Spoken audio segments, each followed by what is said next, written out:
जय हिंद। मैं योगी देशमुख और आज हम बात करने वाले हैं ध्रुव राठी भैया के वीडियोस के बारे में।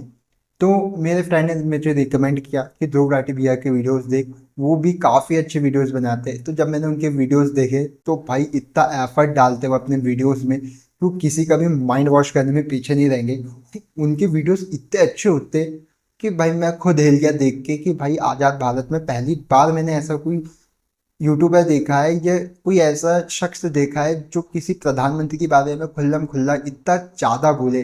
तो काफ़ी ज़्यादा अच्छी बात लगी मुझे ये, क्योंकि वो पॉइंट टू पॉइंट बात करते हैं, फालतू की बात नहीं करते और डिटेल्ड बात करते हैं प्रूफ के साथ। तो ये काफ़ी अच्छी बात लगी। लेकिन उनकी एक जो गलत बात मुझे ये लगी कि वो थी डिक्टेटरशिप वाला वीडियो जो आप यहाँ पे देख सकते हैं। तो इस वीडियो में उन्होंने बताया कि भारत में डिक्टेटरशिप आ सकती है या डिक्टेटरशिप आ रही है। तो भाई साहब भैया, ऐसा सोचना भी गलत रहेगा, क्योंकि इस देश में डिक्टेटरशिप कभी भी आ ही नहीं सकती है।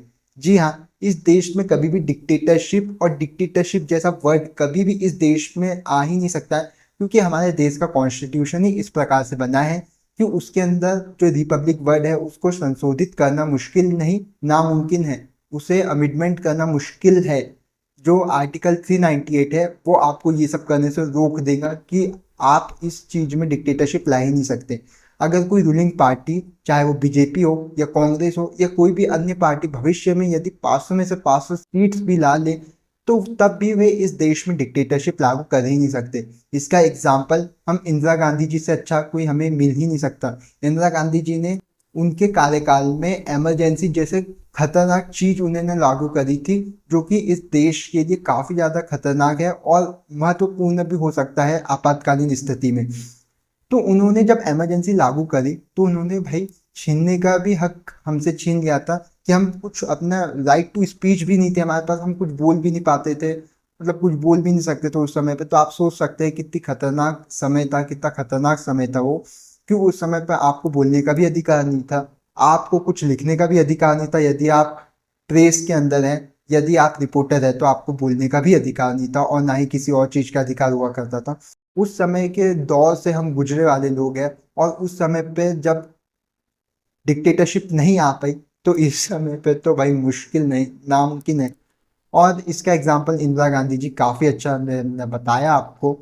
और दूसरी चीज, अगर आप इस प्रकार से अगर बात करते हैं कि इस देश में डिक्टेटरशिप आ जाएंगी, तो आप ना केवल हमारे कॉन्स्टिट्यूशन के ऊपर उंगली उठा रहे, बल्कि आप हमारे न्याय सिस्टम के ऊपर भी, न्याय व्यवस्था के ऊपर भी उंगली दिखा रहे कि आपकी न्याय व्यवस्था और कॉन्स्टिट्यूशन कर क्या रहा है।